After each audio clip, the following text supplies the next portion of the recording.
Ndị be anyị ngwadalụ dị nnenu anyị si ka ụbọchị nkịta mana na anyị na mma anyị si ka nkonye chiri ya zelụkwa dịka o si dị ya bụ Eastern News 24 ka anyị si wee na-ewetara ya bụ ozi nje gị n'ugbu a gbasịta maka ya bụ ife na-eme na Eastern Region and the entire nation. Please pay attention to this update anyị ji maka ya wee bịa n'iru akwụkwọ n'ụbọchị uruchi nkịta. Alright, ozi ewetara unu bụ according to the Biafran activist wetara ya bụ ozi as he quote. Breaking news. Mazi Nnamdi Kanu, hope for Biafrans as global powers sue Nigerian government to criminal court over illegal trial, torture, genocide in the southeast. Hear the news in details. All right, according to update Ajimakia, we been all Biafrans should pay attention to this update. Quick one, because munem. I guess here be fe kabaro kiriatia. Over to you, sir.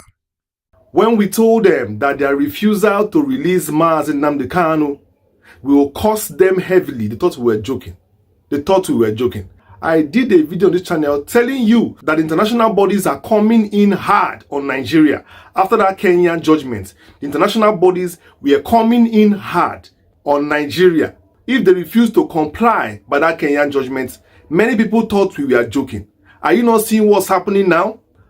Just last week, a world power has come out to threaten Nigeria and declare all its politicians and all the leaders as wanted, and also proscribed all of them and declared an arrest warrant for any of them ever caught. That was last week. 24 hours ago, in less than 24 hours, an international powerful organization has come out also to sue the Nigerian government, has indicted the Nigerian government, directly exposing it, condemning it, and demanding answers for the extrajudicial killings happening in Igbo land. Yes. And also for the enforced arrests and disappearances that have been happening in the southeast in the past few years. And also for the extraordinary rendition of Mazi Nnamdi Kanu and his illegal trial over the years. Yes, this international body is Amnesty International.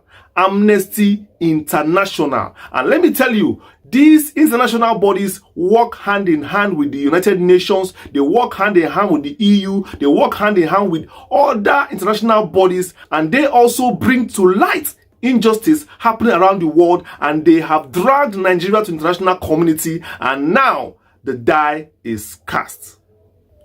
Nigeria is also being sued for the state-sponsored terrorism and the unaliving of about 2,000 people in the southeast alone. The period of the assessment is 3 years from 2021 to 2024, and coincidentally, these 3 years of terrorism, unaliving, and systematic injustice, extrajudicial killings that has been happening in the southeast, enabled by the federal government, coincides with the incarceration, the beginning of the incarceration of Mazi Nnamdi Kanu till this day.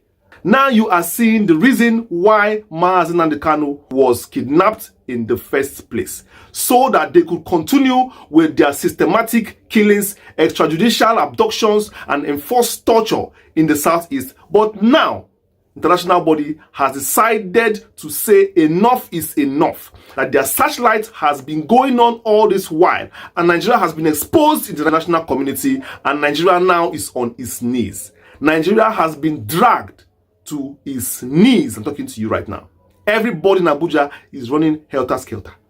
Everybody that partook in this injustice, be it Nnamdi Kanu's own, be it in the killings of Igbos in the southeast, from Buratai to Buhari to all of them to Malami, they are beginning to hide. And that is why they eased off Buhari. Since his death in 2017, they decided to ease him off now, because they know that this time has come. The time for Biafran freedom has come. The time for emancipation of Igbo, the time for referendum, the time for freedom has come. And that is why everybody is ready.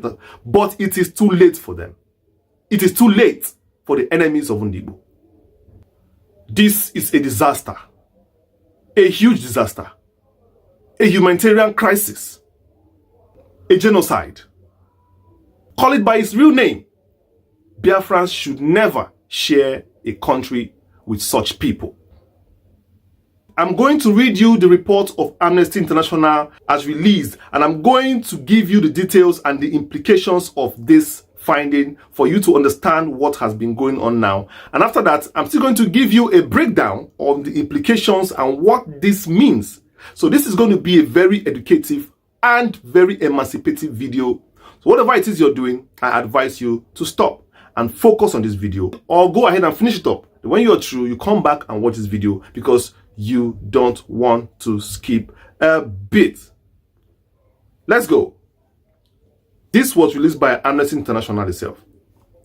Amnesty International launched its latest report on the horrific security crisis in Southeast geopolitical zone that has claimed the lives of thousands and led to the enforced disappearances and displacements of hundreds of people in Igbo land. The Nigerian authorities' brutal clampdown on pro-Biafra protests from August 2015 plunged the Southeast region into an endless cycle of bloodshed, which has created a climate of fear and left many communities vulnerable.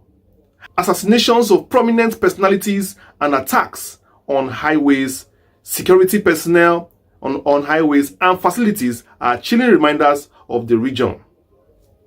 That perpetrators of human rights violations, no matter who they are, they must be brought to justice for fair trials.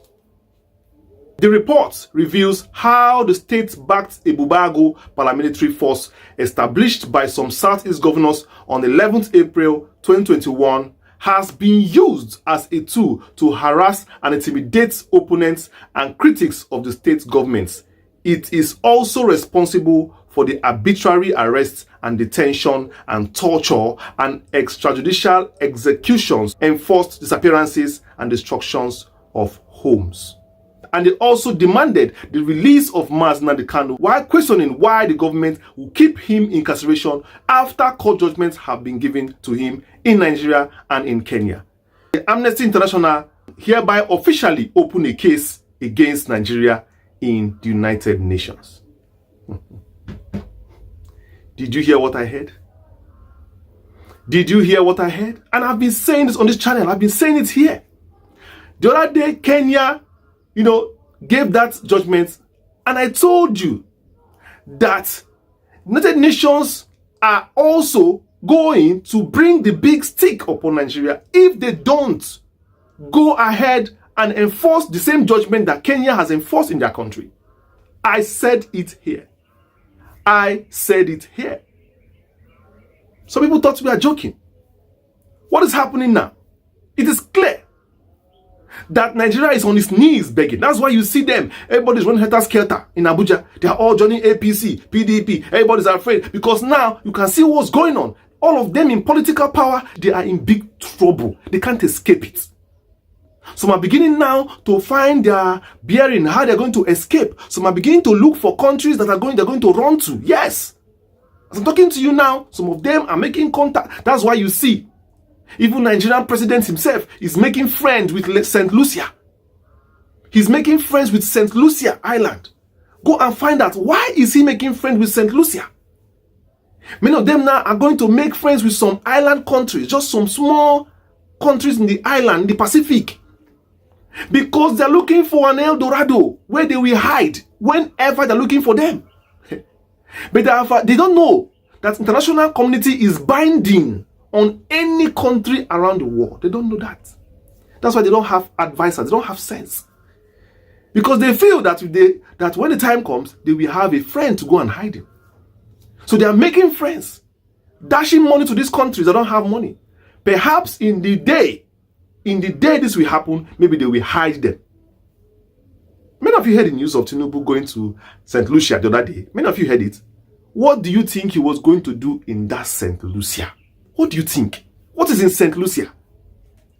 You saw what he gave them, all the money he gave them, all the scholarship he gave their students, everything they get. You see the way he behaved there. He just wanted to make sure that he has a place in case. All of them in Abuja now are doing the same thing. Just because Tinubu is president, that's why you heard about his own. All of them in power, one by one. They all are looking for where to run to when the big hammer comes. Because now, Nigeria, they are all proscribed. They are all terrorists in the eyes of the world, and they are already on watch lists to be arrested on sight any day they are caught. That is exactly where we are now. Now, let me give you the key details of that finding, the key details. Amnesty International released a report titled "A Decade of Impunity: Attacks and Unlawful Killings in Southeast Nigeria." This is the title of their case and the report that they released, to the world bodies. This thing is covering the period from January 2021 to December 2024.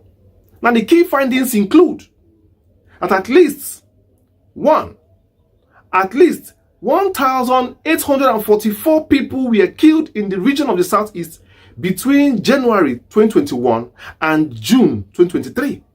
Many more continue to go missing or forcibly disappeared. Forced disappearance. 2. The report documents serious human rights violations, including unlawful killings, torture, enforced disappearance, arbitrary arrests, and property destructions.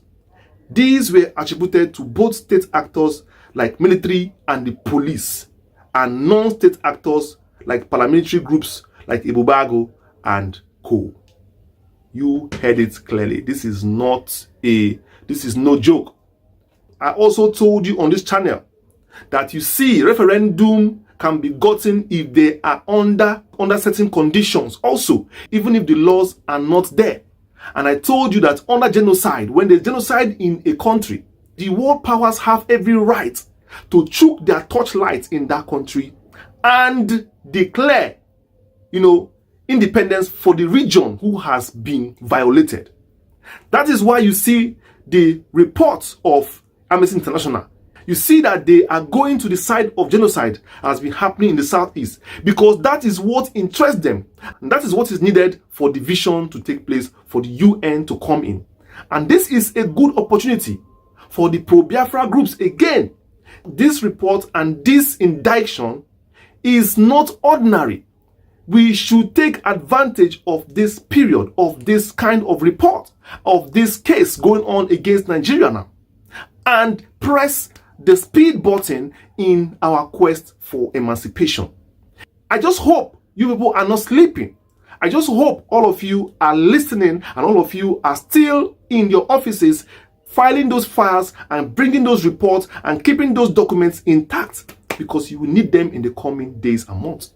This is a huge expo from Amnesty International for the Biafra cause. A huge one, because now it is clear that this is international, an indictment on the country itself, that all these years of Biafra suffering, they have been watching, they have been seeing, and now they are going to take action on behalf of us. This is a good news. This is a wonderful news. I welcome it with wholehearted. I welcome it with an open heart. I welcome it with an open mind. I welcome it with joy and happiness, because it shows that Biafra is coming. It shows that Biafra is coming. If for anything I believe in my life, I believe that Nigeria is a failed contraption. Maybe when Nigeria was made, it was made for a good purpose, maybe. But that was a wrong idea, because it was three big nations brought together to form one corrupt nation. The three should be independent of themselves. So yes, they were brought together for a purpose, but the purpose is not working. So it's time for one to go, because that particular one has been, you can see the kind of reports coming out of that region. The world can see now what we have been talking about over the years, and what Nnamdi Kanu has been talking over the years. You can see that he is being vindicated now. He is a prophet. This is why he is in the cell. And everything he's saying is coming to pass, and still come to pass again. Even the one he said that happened before. These are even new ones that are happening again. So what are you saying? Why is he still in the cell? Why is he still being kept?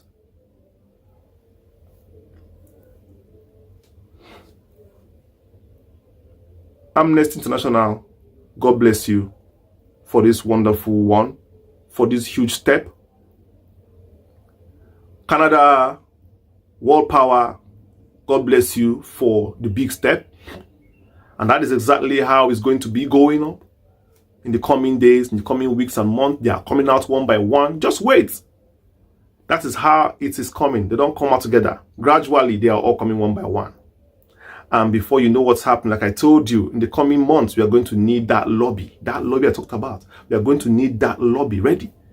Because obviously, the signs are already there calling us. I just pray that our pro-Biafra bodies are ready. Personally, on Supporters Family here, we don't keep any stone unturned.